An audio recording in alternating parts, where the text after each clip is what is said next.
Morning students, हमारा chapter number 12 चल रहा है इलेक्ट्रिसिटी। इस चैप्टर में हमने स्टडी की अबाउट इलेक्ट्रिसिटी। इलेक्ट्रिसिटी होती क्या है? जैसे वाटर का फ्लो होता है उसे हम वाटर करंट कहते हैं, एयर का फ्लो होता है उसे हम एयर करंट कहते हैं। ठीक वैसे ही जब इलेक्ट्रिसिटी का फ्लो होता है उसे हम इलेक्ट्रिक करंट कहते हैं। लास्ट क्लास में हमने स्टडी किया अबाउट सर्किट सिंबल्स।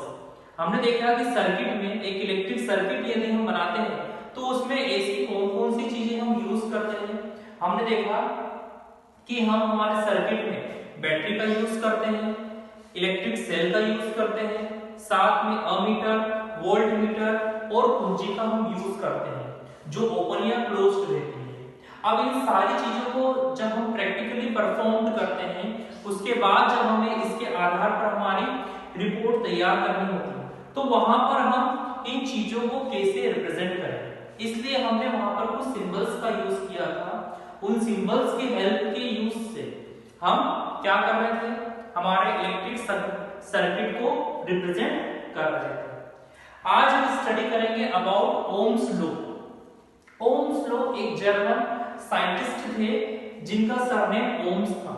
इन्होंने इस लॉ को इन्वेंट किया था, तो इनके ऑनर में, इनके रिस्पेक्ट में हम इसे ओम्स लॉ से जानते हैं। आपने देखा होगा कि हमारे इलेक्ट्रिक सर्किट में करें तो इलेक्ट्रिसिटी का फ्लो कैसे होता है, with the help of electric wire. अब इस इलेक्ट्रिक वायर में हमने देखा था लास्ट क्लास में कि कभी भी इलेक्ट्रिसिटी का फ्लो ऑटोमेटिक नहीं होता है। यहां पर इलेक्ट्रिसिटी के फ्लो के लिए हमें पोटेंशियल डिफरेंस चाहिए। एक पोटेंशियल डिफरेंस चाहिए जो क्या करता है, इलेक्ट्रिक प्रेशर जनरेट करता है, जिसकी हेल्प से इस वायर के एक टर्मिनल से दूसरे टर्मिनल की ओर इलेक्ट्रिसिटी का फ्लो होता है। ये किसकी हेल्प से होता है? इलेक्ट्रिक प्रेशर की हेल्प से होता है, जिसे हमने पोटेंशियल डिफरेंस कहा था, या कहें कैपिटल V। इसे हमने वोल्ट में रिप्रेजेंट किया था कि इसकी SI यूनिट क्या होती है, वोल्ट होती है। अब ओम्स ने क्या बताया कि आप देखेंगे कि हमारे इलेक्ट्रिक सर्किट में वायर की हेल्प से इलेक्ट्रिसिटी फ्लो हो रही है। यहां पर क्या होगा, पोटेंशियल डिफरेंस भी होगा, साथ में करंट का फ्लो भी होगा। मींस यहां पर क्या है, हमारा पोटेंशियल डिफरेंस भी एग्जिस्ट कर रहा है और साथ में इलेक्ट्रिसिटी का फ्लो भी हो रहा है। अब जब ये दोनों चीजें साइमल्टेनियसली चल रही है, दोनों चीजें हो रही है, तो इनके बीच में कोई ना कोई रिलेशन होगा। तो ओम्स ने देखा कि जब भी हम किसी इलेक्ट्रिक सर्किट में हमारे पोटेंशियल डिफरेंस की वैल्यू बढ़ा देते हैं तो इसमें इलेक्ट्रिसिटी का फ्लो भी बढ़ जाता है। मींस V डायरेक्टली प्रोपोर्शनल किसके हो गया है, I के प्रोपोर्शनल हो गया है। मींस अनुक्रमानुपाती है। यहाँ पर जैसे जैसे आप पोटेंशियल डिफरेंस की वैल्यू बढ़ाते जा रहे हैं वैसे वैसे इलेक्ट्रिक करंट की वैल्यू भी बढ़ रही है। या हम कहें कि हमारे इलेक्ट्रिक सर्किट में पोटेंशियल डिफरेंस की वैल्यू कम कर देंगे तो इलेक्ट्रिसिटी का फ्लो होना भी काफी कम हो जाएगा। तो ये लॉ क्या कहता है, Ohm's law. According to Ohm's law the potential difference V, हमने हमारे पोटेंशियल डिफरेंस को कैपिटल V से रिप्रेजेंट किया है। The potential difference V across the end of a metallic wire, हमारा जो वायर है वो कैसा है, मेटेलिक वायर है, is an electric circuit is directly proportional to the circuit flowing through it। means इस सर्किट में जो करंट फ्लो हो रहा है इसके डायरेक्टली प्रोपोर्शनल है। मींस V किसके डायरेक्टली प्रोपोर्शनल हो गया, I के। जैसे जैसे हम पोटेंशियल डिफरेंस की वैल्यू बढ़ाते जाएंगे वैसे वैसे सर्किट में इलेक्ट्रिसिटी का फ्लो होना भी बढ़ जाएगा। अब हम पिछले चैप्टर में भी स्टडी कर चुके हैं कि जब भी प्रोपोर्शन का साइन हटता है तो वहां पर एक कांस्टेंट का यूज किया जाता है। अब हम देखते हैं कि V is directly proportional to I, तो इसे हम और कैसे लिख सकते हैं, V इक्वल टू IR। यहां पर हमने हमारा कांस्टेंट क्या यूज किया है, R स्टैंड्स फॉर रेजिस्टेंस। यहां पर जो कैपिटल R है वो किसे इंडिकेट करता है, रेजिस्टेंस को, या कहें प्रतिरोध को। अब ये रेजिस्टेंस होता क्या है, आप देखेंगे कि जैसे जैसे हमारे इलेक्ट्रिक वायर में इलेक्ट्रिसिटी का फ्लो होने लगता है, तो इलेक्ट्रिसिटी का फ्लो डायरेक्टली नहीं हो पाता। मींस इसके पाथ में कोई ना कोई सी ऐसी ऑब्स्टेकल होगी जो इसे आगे बढ़ने से रोकेगी। कोई भी यदि हम मेटेलिक वायर लेते हैं तो उसका कोई ना कोई रेजिस्टेंस होता है, कुछ अमाउंट में रेजिस्ट करेगा कि उसके अंदर से इलेक्ट्रिसिटी का फ्लो ना हो। मींस इलेक्ट्रिसिटी के पाथ के फ्लो में जो रेजिस्टेंस होता है, जो रुकावट होती है, उसे हम कैपिटल R से रिप्रेजेंट करते हैं। ये हमारा होता है V equal to I R।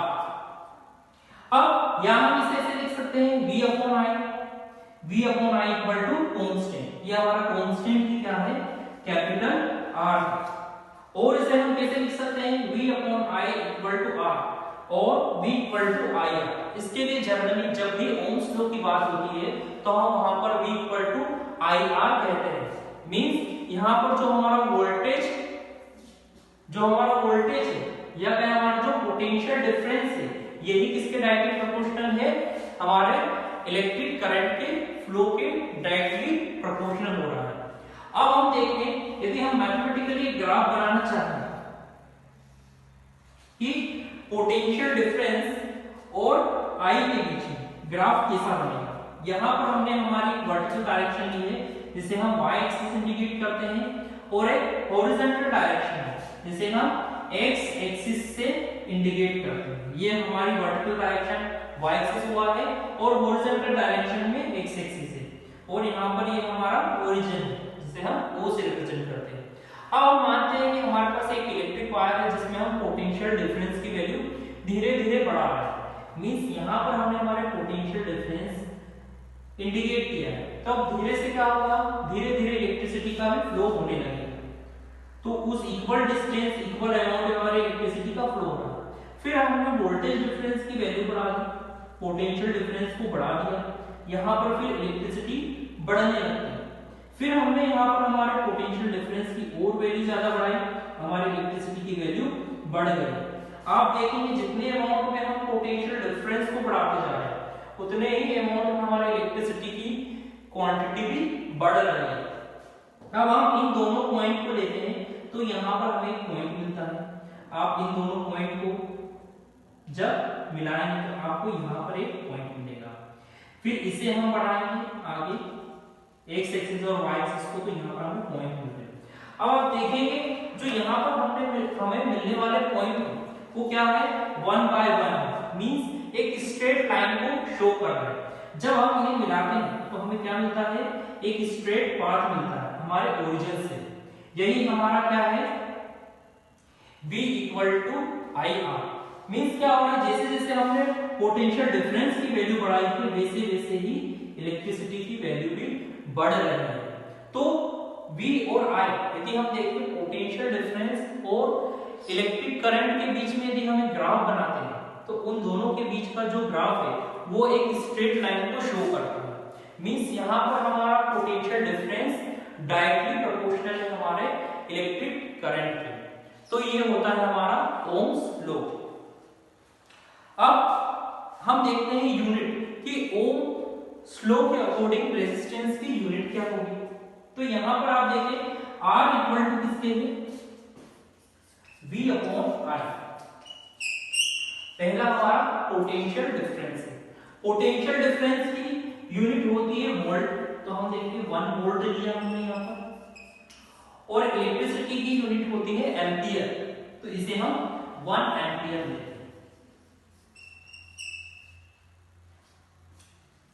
Means 1 volt to 1 ampere, ये हमारी वैल्यू होती है 1 ओम की। ये इक्वल टू किसके होगा, 1 ओम्स की। या तो फिर हम रेजिस्टेंस की जो वैल्यू है इसे 1 ओम से इंडिकेट करते हैं। 1 ओम, ओम का सिंबल ऐसा होता है कि हम हमारा हाफ सर्कल ड्रॉ करते हैं और वहां के जो एंड होते हैं उनसे हॉरिजॉन्टल लाइन को ड्रॉ करते हैं। तो ये हमारे 1 रेजिस्टेंस को या 1 ओम को इंडिकेट करता है। तो ओम्स लॉ क्या होता है, ओम्स ने बताया कि यदि कोई भी मेटेलिक वायर है उसमें इलेक्ट्रिसिटी का फ्लो हो रहा है तो उसके यदि हम टर्मिनल को देखें तो उनके टर्मिनल में होने वाले पोटेंशियल डिफरेंस उस इलेक्ट्रिक वायर में फ्लो होने वाले इलेक्ट्रिक करंट के डायरेक्टली प्रोपोर्शनल होता है। Means V is directly proportional to R, या हम V directly proportional to I। यदि हम हमारे डायरेक्टली प्रोपोर्शनल के साइन को हटाते हैं तो ये होता है V equal to IR। R होता है हमारा V अपॉन I, और रेजिस्टेंस की जो यूनिट होती है उसे हम 1 ओम से इंडिकेट करते हैं।